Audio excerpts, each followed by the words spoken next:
Aha!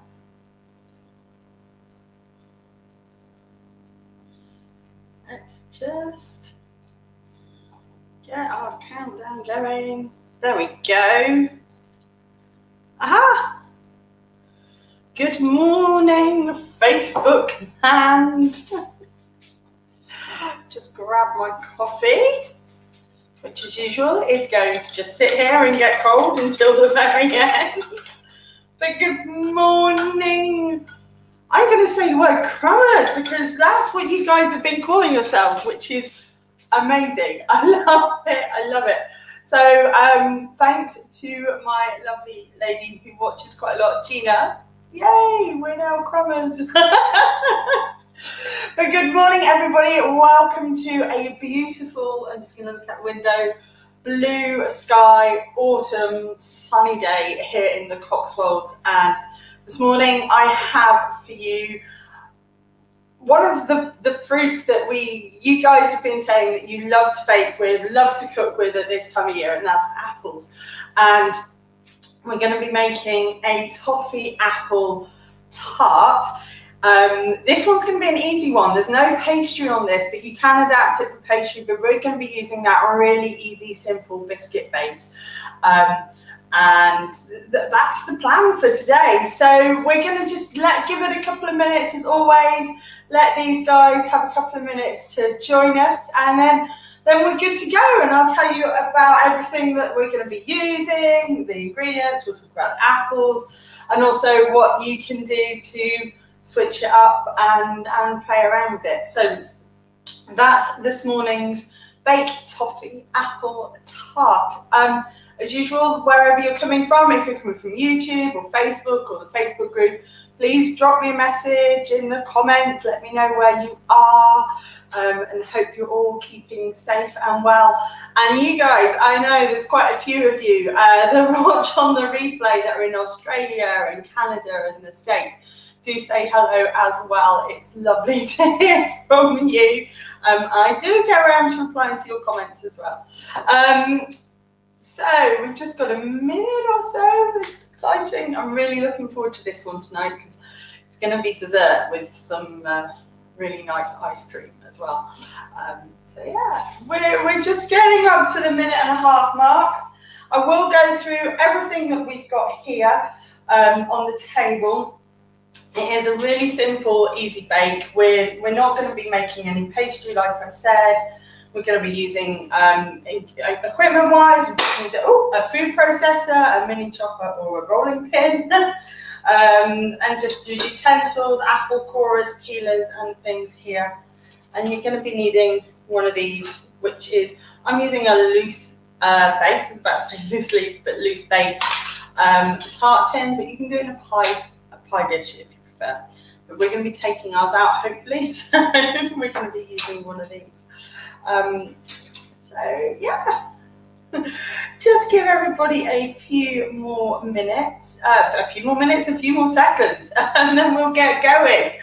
And I hope you've got your tea. I've got my coffee. I'll have a quick sip now, but it's not gonna. That's about all I'm gonna get out of it. Oh dear. And then we're almost there. We're going to be using Fox's Crunch Creams for our base today, these guys. These are what I wanted to use with the crunchy cheesecake the other week, but I used milk chocolate digestives, but these I think would be good. So this is where this has come from, because I was thinking about these guys. But I guess let's get started. Let's go. Let's talk about this recipe then. I don't have a picture because I've only made this in practice at the moment. So you've got this beautiful, lovely box of apples. We're going to make a toffee apple tart. Now this, for me, it's the perfect autumn flavour. That combination of the apple, which is great at this time of year. They've all come off the trees. They've had a little time to sort of just settle, getting ready for being baked with. We're going to be bringing that toffee in, and also a little bit of cinnamon in there as well. So we're bringing all of those flavours together. And then with our biscuit base, we're going to be bringing that little bit, tiny touch of heat of ginger as well. So this pie is tart. We'll talk about pie and tart. This tart is going to be made in an 8-inch pan. So this is going to serve about 8 slices, or 4 if you want a big piece. But we're going to be making it in this. Like I said, you can use a pie dish, pie tin if you prefer, but I want to try and serve mine out of that, so we're going to be doing it in here. And it is just really quick and easy to bake. We've got no pastry going on this one today. It's just going to be that biscuit base. So a bit like the cheesecake, it's nice and quick and easy. But we are going to be baking it. It's just that we're going to be using a biscuit base instead of our pastry. And it's a great family dessert. It's got all of them things that everybody loves. You've got the biscuit, you've got the apples, which are really, really sweet, and then you've got that toffee as well in there to counter it all off. And like I said, we're going to be eating ours tonight, probably with a really nice vanilla ice cream. You could just serve it with custard if you wanted to, or just a nice sort of normal double cream, maybe with a little bit of sugar, or you could spice it up with a little bit of cinnamon.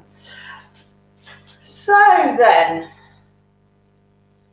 let's go. Let's talk ingredients. And as always, from now on, I'm going to leave these up here so you guys can see what I'm doing. Your feedback has that this really helps, you know what's going on and what I'm using. So let's take a rundown then. For our biscuit base, we're going to be using ginger crunch biscuits. And these are these. If you can't get these, you can use a ginger nut, or just a digestive biscuit or something like that. But these are sort of little sandwich biscuits. So they're 2 ginger biscuits with a little bit of sandwich cream between them. Now, I have seen the Oreo are doing a gingerbread version for the holidays. So you could perhaps use those if you can get your hands on them. These have got a nice sort of little bit of ginger heat in there as well. So that's why we're going to stick with these. And you want about 225 grams of them. We might have a little bit left over, but we remember with our pie tin, we need to get up the sides and into all these creases. So that's what we're going to need 200 for that. We're going to be baking this, so we don't want there to be no butter or anything in there. So we're going in with a little bit more butter than we normally would for our cheesecake.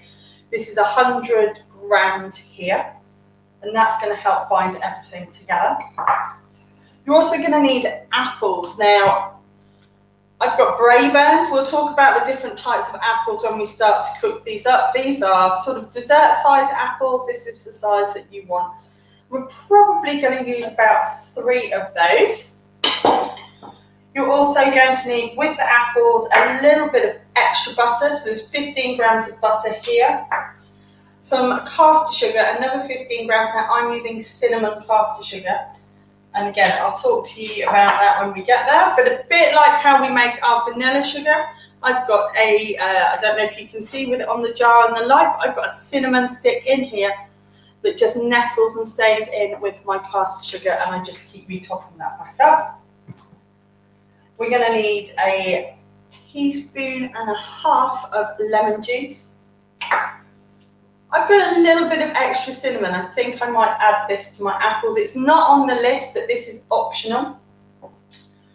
And your caramel or the toffee. So this is a carnation caramel, so it's the thick stuff that you can get in the tins in the supermarket. We want a Dulce de Leche, or you can get sort of in the UK jars of salted caramel or caramel sauce. It's the thicker stuff. We don't want the thin translucent caramel. We want the nice, really thick and creamy, because what we're going to do is we're going to pour it over the apples towards the end of the bake, finish the bake off, and that's going to bubble up and all make our apples sticky and toffee and combine all those flavours together. So we don't want like just a pure sugar caramel. It's this caramel sauce where you've got the added butter and the cream in there.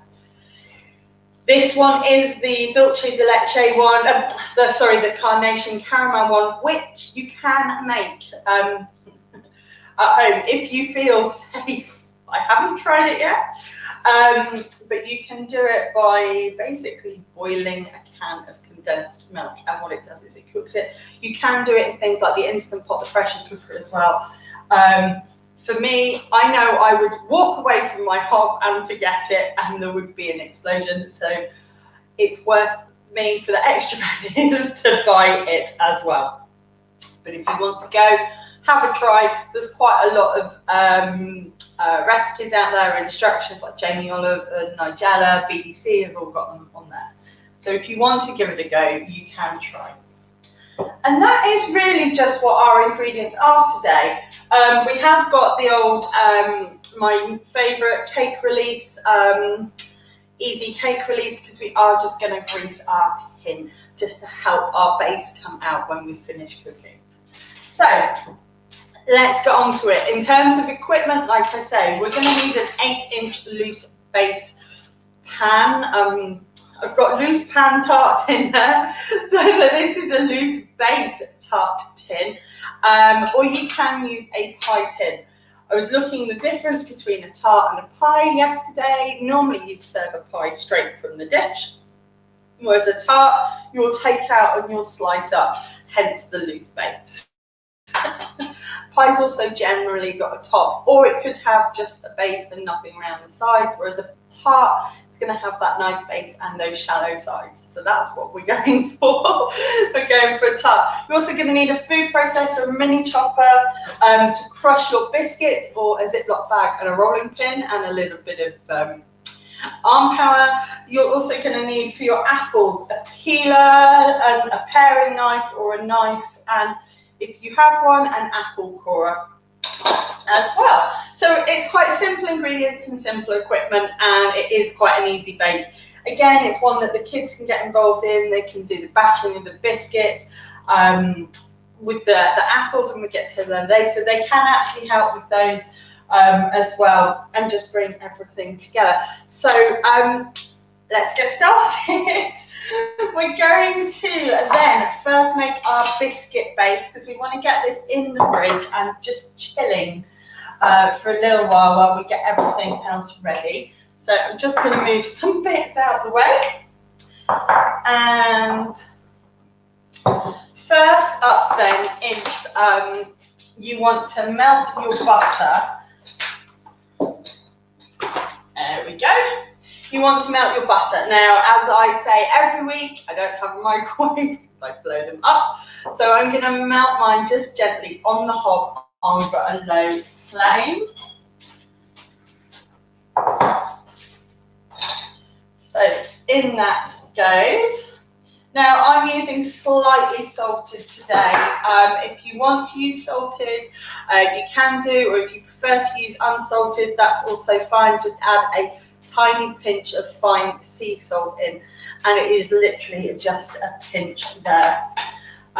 So I've got my butter in my saucepan. I'm just going to pop this on the hob over a low heat to melt.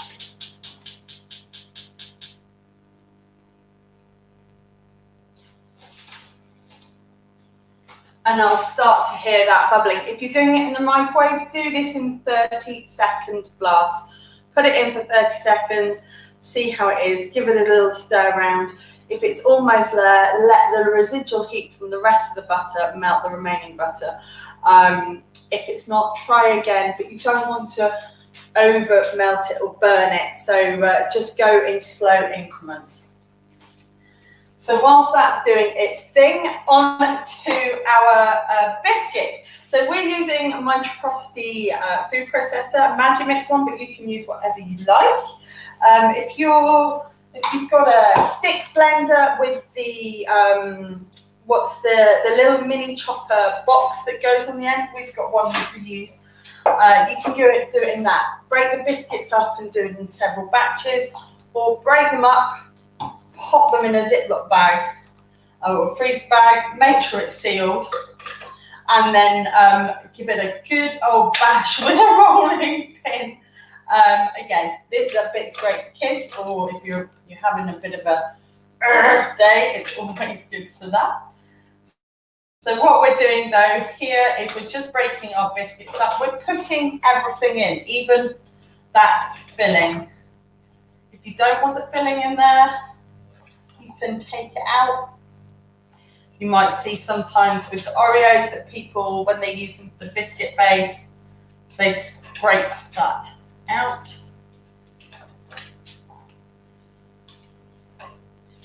Nearly there. And again, like always with the cheesecake, what we're looking for when we do this is that when we get to the point of them all broken up and crushed, is a sandy texture. So let's just, I put a few extra in here because I'm going to save a few crumbs as well, just for sprinkling over the top. Get rid of the crumbs.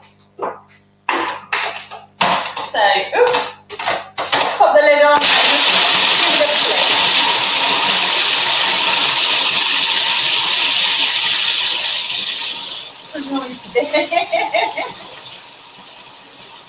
So you can hear if you're doing a foam process or a mini toffee, you can almost feel when you've got rid of those big chunky bits. More so for this than the cheesecake, we really want to make sure it's really fine because we're not packing it in just straight into the base. We've got this lip and all the ridges of our tart tin that we want to make sure that we are that we're getting into. You could actually do it in a springform tin. Now my sister-in-law made a gluten-free biscuit base for a chocolate and caramel tart the other week, and it looked amazing. By the fact it got peanuts on it, which means I can't have it. But Helen used a springform cake pan, the same as we do with the cheesecake, and just slowly, what you do, like with the, if you go onto the blog and look at the Bailey's cheesecake, you just gently coax that biscuit base up to the sides to give you that edge of the tart. So if you don't have a pie tin or a tart tin, you could use a springform tin instead. And that said, also gluten-free biscuits apparently really they work. So if you have anyone that has a gluten intolerance or a celiac, then you could use gluten-free biscuits as well. I'm just looking at this. I'm just going to give it a moment again.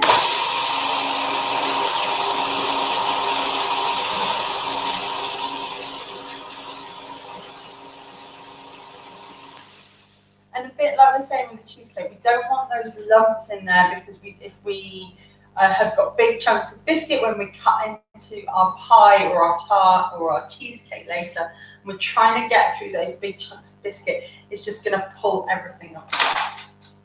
So that's good, and I can hear my butter just bubbling away, so we should be about right. Yes. Perfect.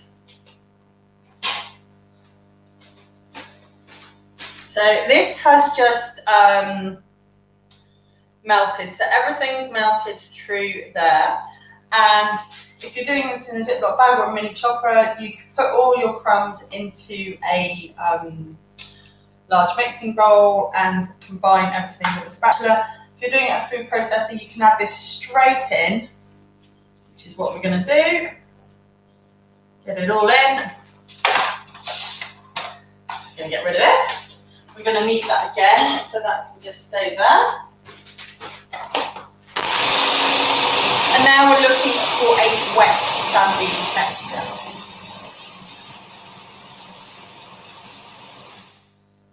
There we go. Now this is a lot wetter than our cheesecake mix. And the reason being is that we are going to be baking it. So we don't want to totally dry it out whilst it's baking or shrink away. So we've got quite a wet mixture going on. Let's just get rid of that. And that there. So then, we're going in with our tin. Now, it is just gonna pop straight at the bottom, but I just want to be doubly certain. So I'm just going to, you could spray this with cake release if you wanted to, you could butter it. I'm using our easy homemade cake release. This is just plain flour, vegetable oil and vegetable shortening. I'm getting through it, so it's going to need a new pot soon. So just load up your brush, and it's mainly, we really want to get into those flutes. So on the side, so give it a good, just want to have it out, and it will slide out nice and easily, but without it, if you've got a non-stick. But I just want to make doubly sure today. So, and the thing with this cake release is it isn't going to add any flavour or texture because it's just vegetable oil and flour and the shortening, which is the same as what the cake pan release from people like Wilton is, where you pay like £10 for a bottle of, here in the UK, I think it's £8.99. But you can make this with store cupboard ingredients.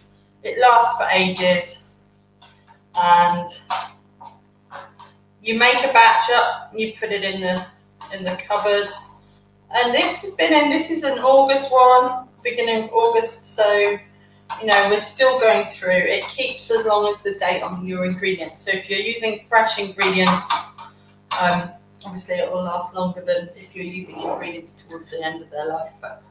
And I don't really use vegetable shortening or Trex or Crisco here, so what I do is one bar will last me for ages, so I just freeze it. So I take what I need and freeze it. And so this will now go back in the cupboard. So that's our cake release. We're going to use it next week. And I'm just going to get rid of that. So we've got our cake tin there all greased. If you want to, you can put a bit of parchment paper on the bottom. If you're doing it in the springform pan, where if you remember on the cheesecake you've got that little dip, then what you would do is just the same as the cheesecake, put a layer of baking parchment and clamp it over, so it's easy to slide off. So I've now got my mixture, which is looking a little bit wet, but it's fine. So I'm just going to scoop this out into here. Now I did want to save a little bit, so I'm just going to save a little bit there. And with a spoon then, I'm just going to push down on the base first. This is really buttery today. So push down on the base, and then we can work the sides.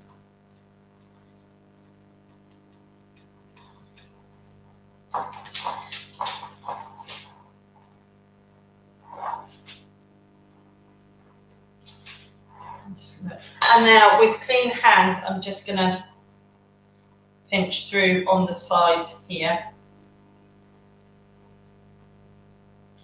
And I can see if I need to just, it is buttery, this one, unlike the cheesecake, because like I said, we're going to be baking it, so we want something to bake with. The cheesecake one's quite a drier biscuit base,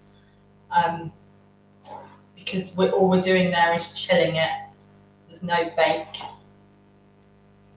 So I'm just going around there with my fingers, just pushing up the sides in there. I say you can do this with pastry if you want to. We're talking on the blog, on the Facebook page the other day about who makes pastry, who buys it. You can use this with a sweet short crust. Short crust is really easy to make. We are going to be making it towards Christmas for our mince pies. But you can buy it as well if you're not a confident pastry person, or you're running out of time. You know, these things are there as well to make life easier. But yes, you could use a nice short crust, sweet short crust as well. So I can see I've got thicker on some areas. So actually, I'm just going to take a little bit of that left over, just in a little space, and I am just going to press in with my fingers. And like pastry, this is going to shrink back. It will shrink back. So you want to make sure you've got plenty in there, especially on your base. Now, depends how neat you want it. I'm leaving mine rustic.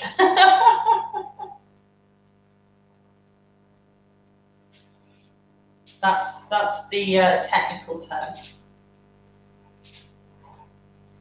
And I'm going to trim it off later. So just a little bit more here and over here. Just because I want to make sure I've got plenty on my sides and on my base.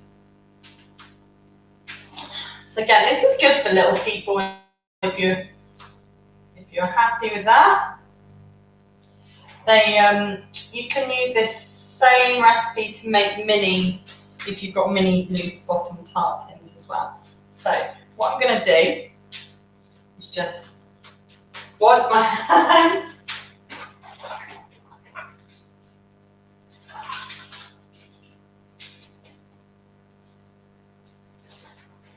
And just clean that a little bit up. Okay, it's very buttery. Should have done that on the tin. In fact, let's just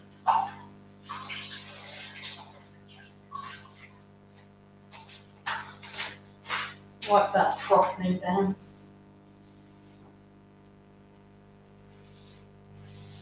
There we go.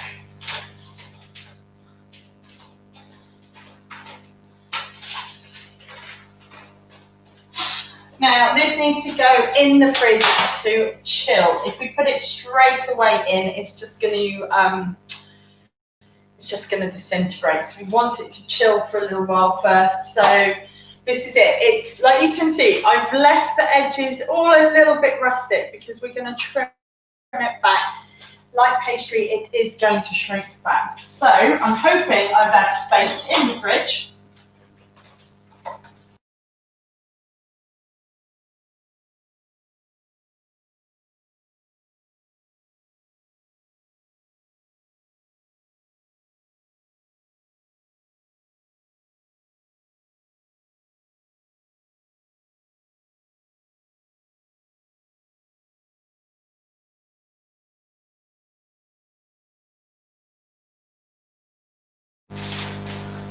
Sorry, back. We are still here.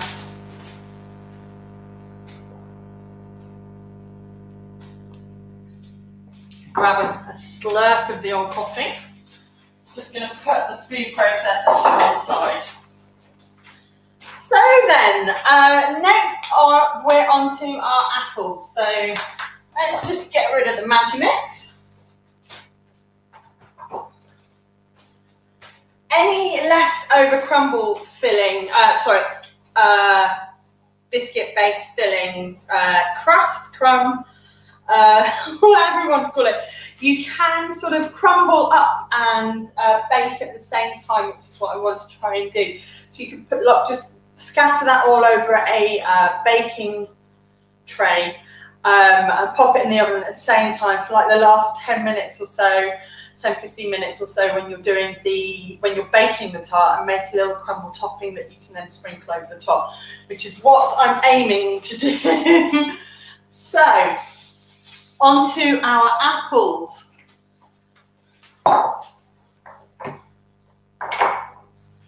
And, oops.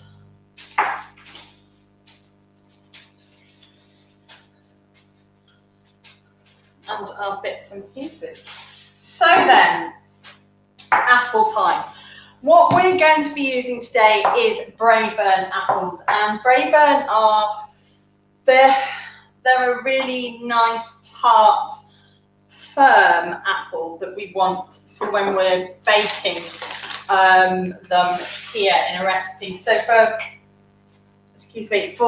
apple pie, apple tart, tartachan, you may often see here in the UK things like Bramley apples or Granny Smith's been used. Bramley apples or Coxes are, and the Braeburns tend to be the ones that you probably find most in the recipe. Now there are thousands of varieties of apple. I think when I looked last night, there's over 8,000 varieties of apple, and different apples have different structures, have different levels of sweetness, of tartness, and how they behave when they're cooked. So what we're looking for is we want a nice, firm, sweet, but not overly sweet apple that when it's baked, it doesn't just disintegrate really quickly into mush, but we do want it to stay, we want it to get nice and soft. But we want it to almost hold its shape. So we're going to be using a Braeburn, something like a Granny Smith actually would work really well with this, or any of the Cox variety of apples.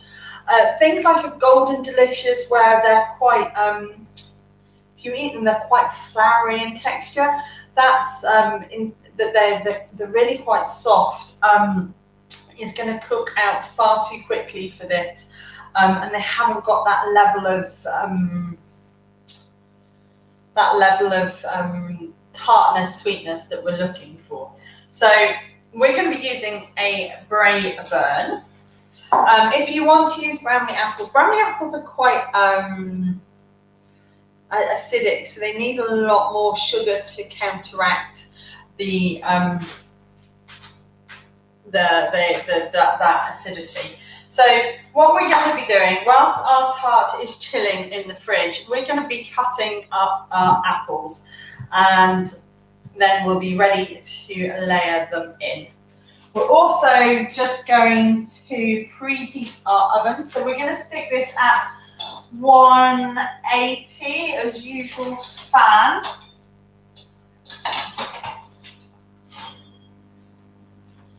And I'm going to be baking mine on a pizza stone. You can bake on a baking stone or straight onto a baking tray, but for me today, the pizza stone is in there. Last night I thought actually when we were having pizza, that might be a really good idea to get that nice bake on the bottom of the base. I had a little bit of a look round and a hunt and ideas that people are saying on the interweb. And they say, you know, bake with a pastry stone or a baking stone or something like that. So we're going to try the pizza stone. It could go either way, but it will still bake. So what we're going to do is we're going to peel, core, and then slice our apples, and then we'll layer them into the tart tin. And after that, what we're going to do is we're going to pour over a melted solution, which I need to pop onto the hob, of butter. Again, this is slightly salted, so we've got 15 grams of butter, a teaspoon and a half of lemon juice, and also our cinnamon sugar. So I'm just going to add these into the saucepan that we used earlier. Come on.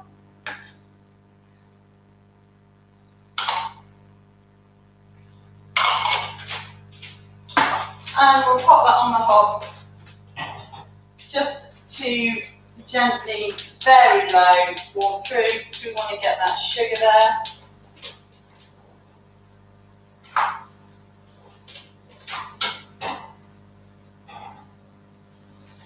that will all just melt together. And then we're going to go in with our apples. So for this 8-inch tart tin, we're going to probably need 3 apples. I'm just going to get a bowl for our peelings. These are sort of fist size-ish apples here.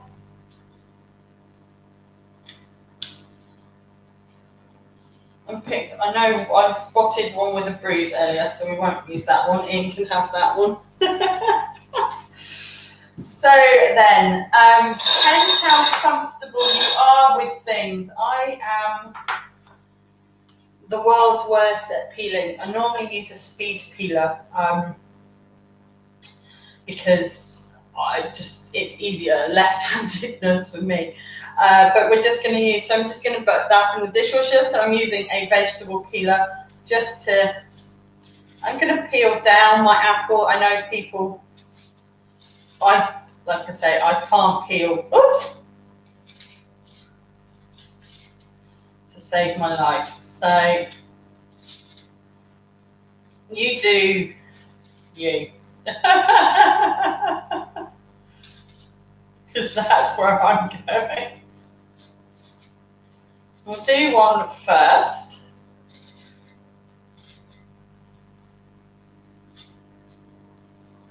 I can hear everybody out there going, what on earth are you doing to that apple? But that's what I'm doing to the apple. So we can also, if you've got an apple corer, shove it in. I just want to say, I can't put your thing up because I've got my hands all covered in apple, but my dear friend, Sarah, sorry, because I'm reading it straight off the screen, my love. I hope you are all very well. Has just joined. So I've cored it. And you see straight through there at you. You can use a melon baller if you want. You can use a knife to take it out. And then what we're going to do is just chop it in half and then chop it into about, I think we get probably about 8 slices out of here. Just like that. Pop it in there.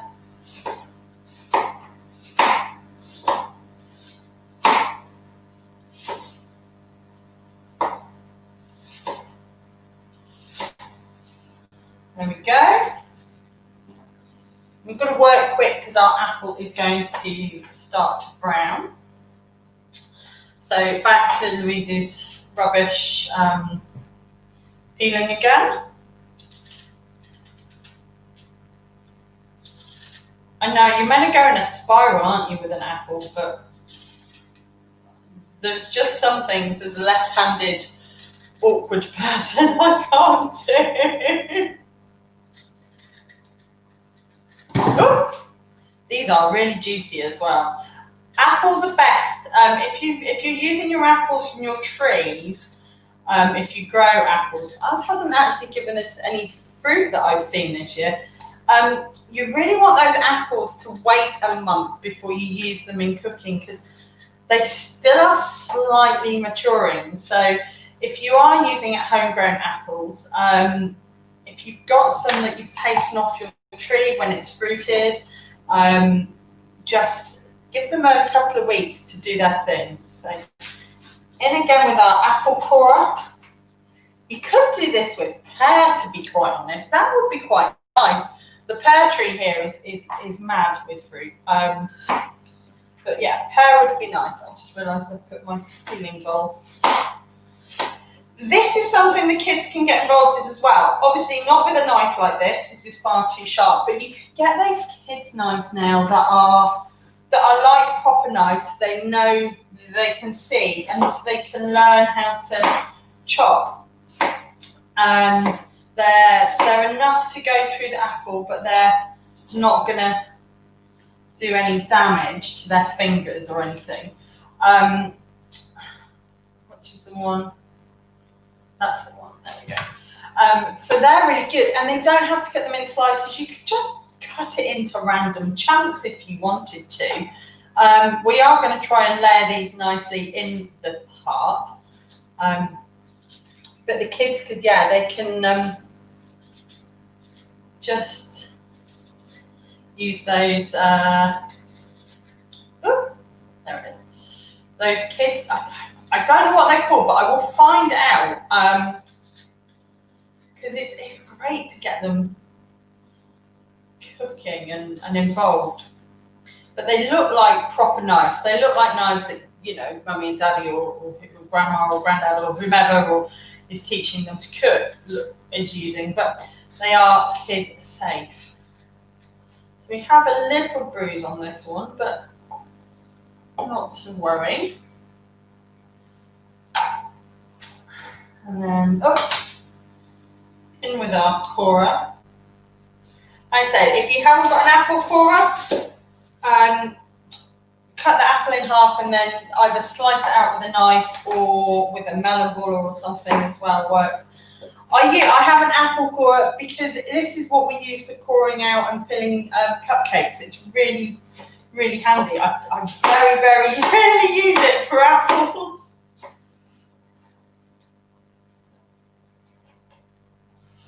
So then, I'm just going to take a little bit off there.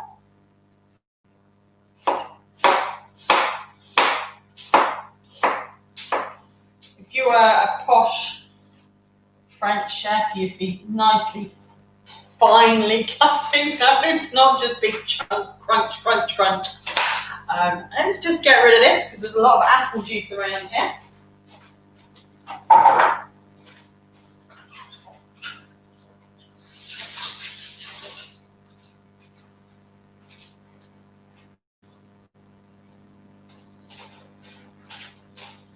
And we've got our apples then, and over here on the stove,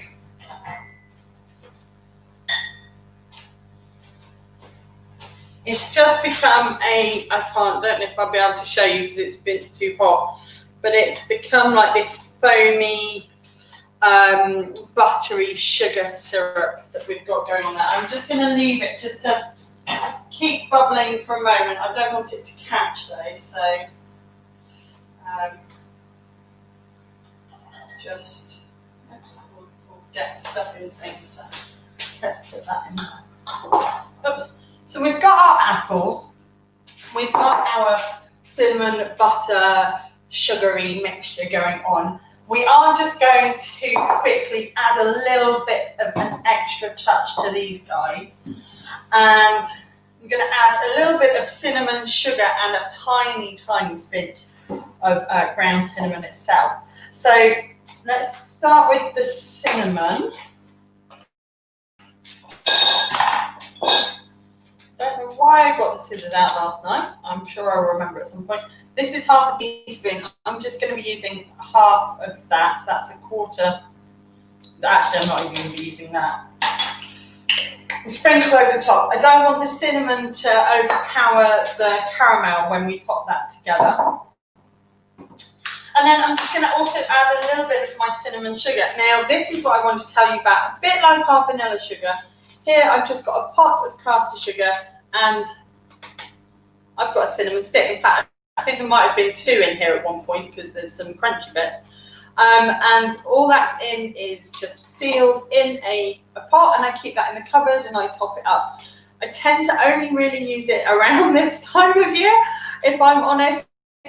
So it will sit, and that was full earlier, and that will sit most of the year until I'm ready for it, and just giving it away. And it smells really lovely. It's got that autumn smell, and it takes on a little bit of the colour from the cinnamon as well. So that's why you can see it's this brown.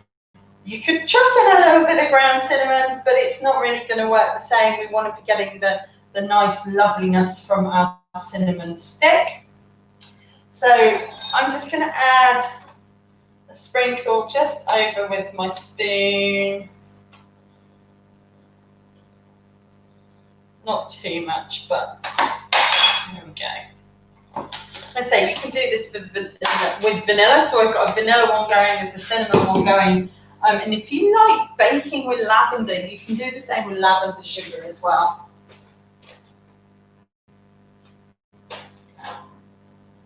Right. That's foamed enough, so that can just sit there and cool. Just gonna mix our apples through. Now, my oven is up to temperature, but I just want to give that pie tart base a few more minutes in the oven. So what we'll do is we'll just talk about this then and how this is going to work, because this is the toffee part of our toffee apple tart. Now, what I'm going to do is we're going to pop the apples into the base, and then we're going to bake that to start with. So in total, it's going to bake for about 30 to 40 minutes, probably more around the 30-minute mark at the 180. But for the first 20 minutes, we're just going to bake it purely with the apples in the tart. Because what we want to do is, don't want to add this too soon, because it will bake and bubble, which is beautiful, but really quickly. But we don't want to dry that caramel out. We still want it to be really unctuous when we cut into it, and it's not going all crunchy. So we'll bake the apples in the pie tin for about 20 minutes, and then we'll pour this over the top, finish off. So this is how we're going with that. And like I said, I'm using carnation caramel. You can use a Dulce de Leche if you can get it from the supermarket, or I think in the UK here, Merchant Gourmet, they do a salted caramel one. So if you're a salted caramel fan, you could step this up a notch. You can make a salted caramel or salted toffee apple pie, or you can just add a little pinch of sea salt to this as well. If you are using this or any of the ones that you're getting in the tin, it is quite, it's not solid when it is, but it's sort of congealed. A little bit, that word is yeah. So when you don't put it straight onto your pie from the tin, like I've done here, is I've put it and I've poured it and measured it out into a bowl, and then I've stirred it through. Stirring it through means that we get this runny caramel that we're going to be using toffee like in our pie, rather than just spooning it over. We can pour it straight over the top of our apples.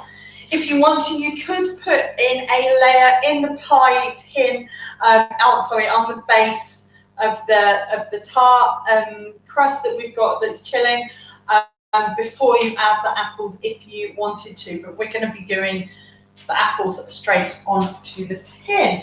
So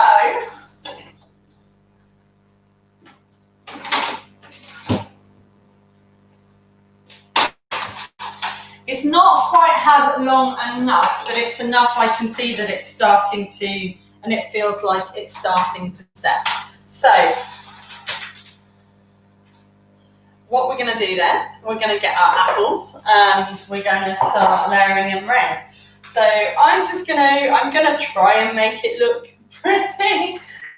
So I'm just going to lay our apples in a, like on sides, like this, I guess. I do not profess to be the best person at this, so you'll have to forgive me. Like I said, rustic. That's where we're going for. Just bring them, oh, that's a big chunk. Bring them round together into the center. Oops, that's a big one. Let's leave that for the moment. There we go. Just building it up.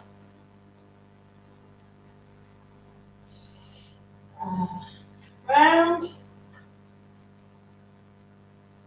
Actually, as you assemble, you'll figure out, you'll work out when you go, oh, that's not quite right. I can get a better apple in there, and I think I've got a small there. That one's better for this angle. Which, you know, if you are, now we're ending up with them stood upright, which totally isn't right. We want to lay them slightly overlapped. Crikey. I went on I had the honour years ago with the blog of going with Kenwood to a masterclass with Raymond Blanc, which was incredible. And one of the things that he is renowned for at his hotel, his restaurant, Le Manoir in Oxford, is his mama's proper French apple tart. And I was looking at it the other day, and there's part of the reason why this has come up, thinking that looks stunning. You know, the apples are all perfectly aligned and perfect thickness, and that's why, you know, he is what he is. But I thought, crikey, I had that lesson with him.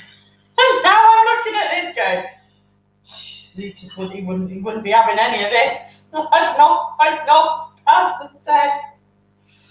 But do you know what? It doesn't matter as long as it tastes amazing, and that's what we're going for here. So we just keep layering our apples round into this circle sort of thing that I'm trying to get going here. Let's use some smaller pieces just to fan that back out a little bit.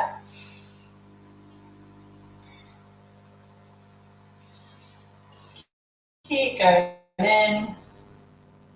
The smell of the apples and the and this base, this ginger biscuit base, is amazing. If you can't get the biscuits that we're using, the ginger crunch, you could just use a like here in the UK, just a regular ginger nut biscuit. If you wanted to, if you can't get those, I don't know what you guys have the equivalent of in the States and Canada and Oz. If you can't get things like that, you could use a gingerbread. Actually, you could use a crushed gingerbread, so like the gingerbread men that we made last week. You could. I've got to the point now where it doesn't want to go in the direction I want it to. So I'm just rearranging my apples.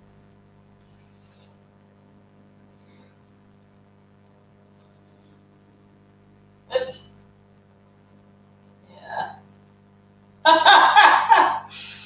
There's obviously a proper knack to doing this, and I haven't got it. But hey ho.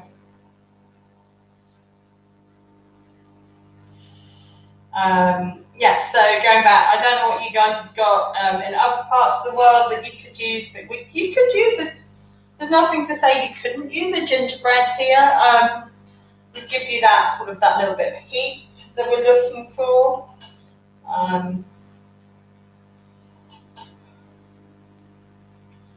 Sort of just ended up piling apple on top of apple, which I don't think is what we want. So let's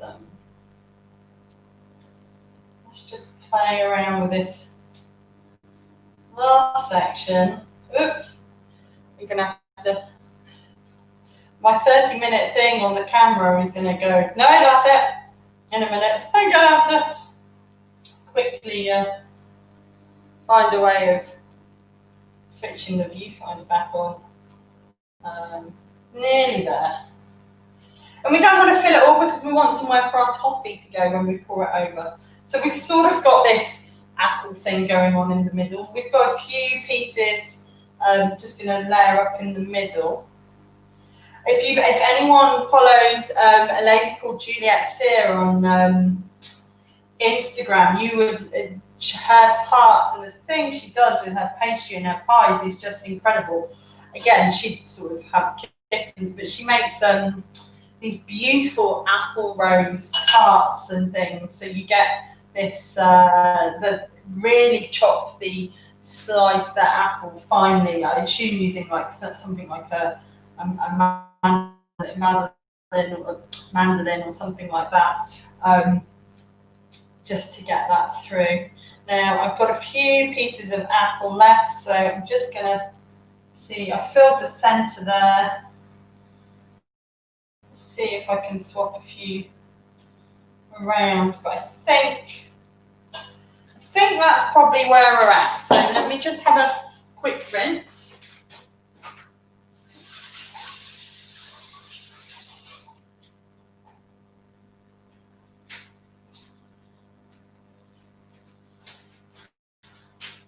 And it isn't the prettiest, but this is rustic. This is where I'm going. Oh, there we go.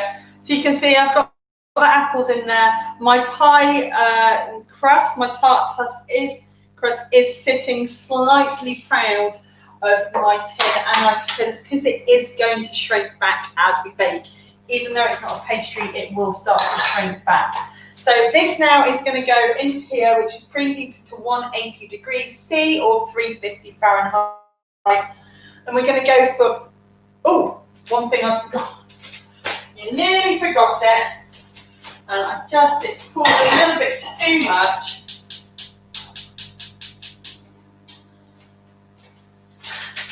Very nearly forgot that then. So this is before we put it in the oven. Let's rewind.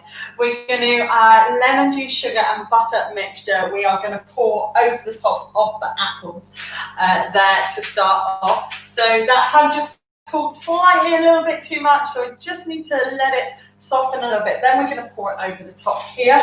Let's just give that a thing. See how it is.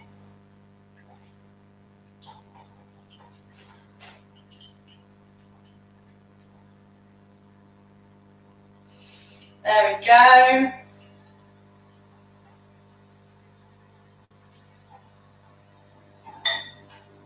So this is the little bit of butter that we had. 15 grams of butter, 15 grams of caster sugar. I'm using a cinnamon caster sugar, you can use normal. And a teaspoon and a half of lemon juice. And I'm just gonna, it's almost like you're just basting your apples, really. Pour that over the top. And then now we're going to put it in at 180 degrees C, 350 Fahrenheit, 20 minutes to start with. You can bake straight on, I would suggest, on a baking sheet or a sheet that you can put in.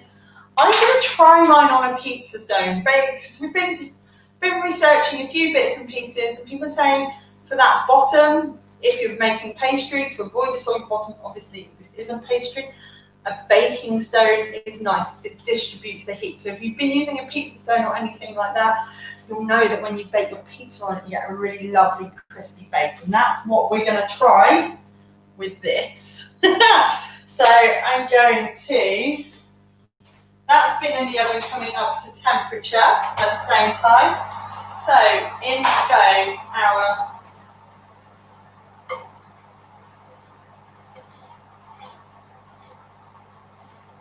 tart straight onto that. And 20 minutes on the clock. Oh. 20 minutes, not 19. Come on. So there, 20 minutes on the clock, and then we're going to put the caramel on. So let's just have a quick recap then. We this morning have made a whoop. Back we go. This morning we have made a toffee apple tart. This is using a biscuit base, and we've used a ginger crunch biscuit. These guys here, if you're in the UK, or you can get them anywhere, they're like ginger nut Oreo sort of things. Oreos have also done a gingerbread version for the holidays, so you could use those as well. But these are the guys that we're using today. We have, I'm just going to get rid of some of the rubbish as well. We have made that with a biscuit base, very similar to how we make the cheesecake. And that's got a little bit of extra butter in it though, normal than the cheesecake, because we're going to bake it. So we want that butter to stop that crust drying out and to stop it having nothing to work with. So that's in the oven. We've then used some really beautiful fresh Braeburn apples. They're firm and they've got a sweet tartness that means that when they bake, they're going to caramelize a little bit, but they're going to hold the shape. They're not just going to turn into mush. We've glazed them just now with a little bit of a cinnamon, sugar, butter, foam mixture with a touch of lemon juice in there, which just helps them when they're baking, just makes it all really nice. And then what we're going to do, about after 20 minutes, we're going to start pouring over our caramel, and this is our Dulce de Leche, or our carnation condensed milk caramel. And we're going to do that for the last sort of 10 minutes. So this is just going to sit here ready for me to go when we get there. It will serve, this one we've done is an 8-inch tart, and it will serve 8 people, or 4 if you just want to go for quarters. And it's perfect. It's got all those autumn flavours. It's got the cinnamon, it's got the toffee, it's got the apple, it's got a little bit of heat with the ginger nut, but it's only really, really subtle. So we're going to eat ours later with a really nice ice cream, but you could serve it with custard, you could serve it with a spiced vanilla cream if you wanted to, or you could just eat it on its own. But I think it works better with a little bit. It is going to, you do want this to cool down once it's, before you eat it, because that toffee, when we've poured this over the top, the sugar is going to be really, really hot. So once it's baked, you need to leave it for at least 30 minutes before cutting it up and serving it. You can reheat it in the microwave, just again a quick 30-second blitz, just to warm it through, and then serve it with whatever you're serving it with. But don't serve it or try and eat it straight from the oven, because that sugar is going to be far, far too hot, and it's just going to be all sticky and so that's what we want to do. So we're going with those. Just to recap through our ingredients then, we've used ginger crunch biscuits. You could use a gingerbread, you could use a ginger nut. If you can't get anything like that, you could just use a plain, simple digestive, or if you're in the States, something like a graham cracker, just with a little bit of cinnamon or a little bit of ground ginger popped through it as well. We're using butter a couple of times in this recipe, and I've used slightly salted today.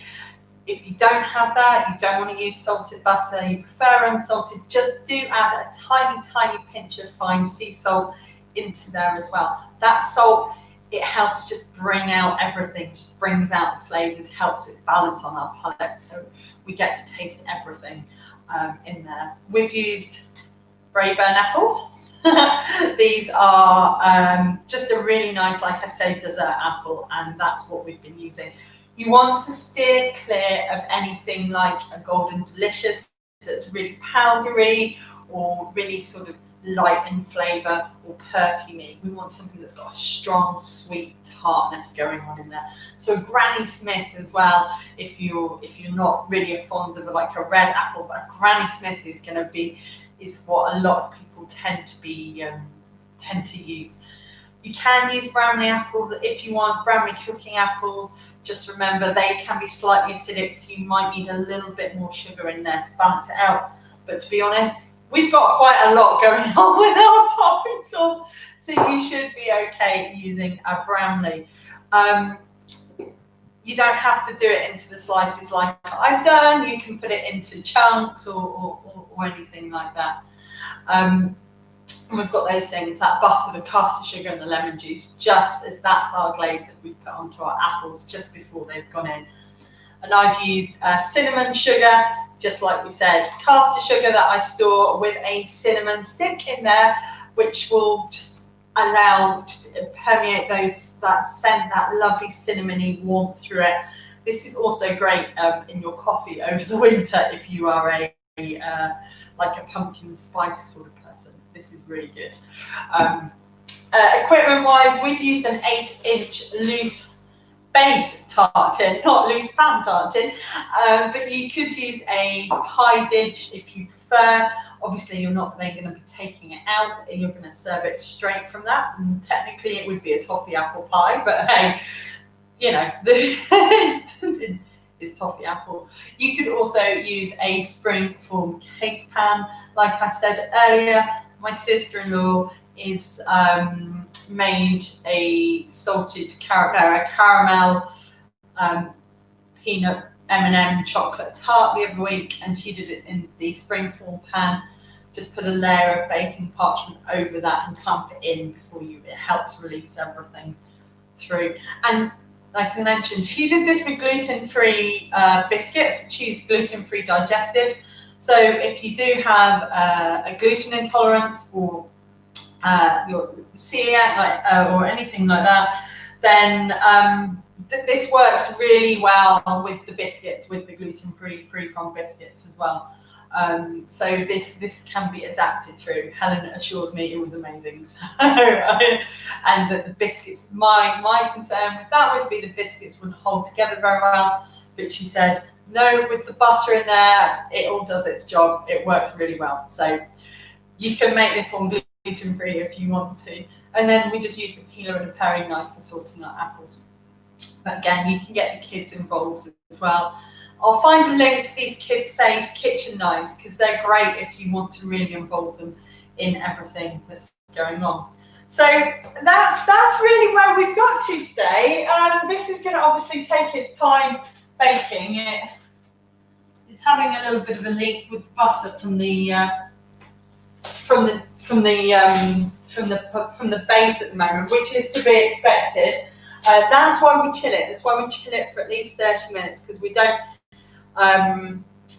When you put that in to the oven, we don't want the base just to be if you've got the melted butter in that base, it'll just give up that butter straight away to the oven temperature. So chill it before you put it in, before you add the apples, just helps everything sort of come together.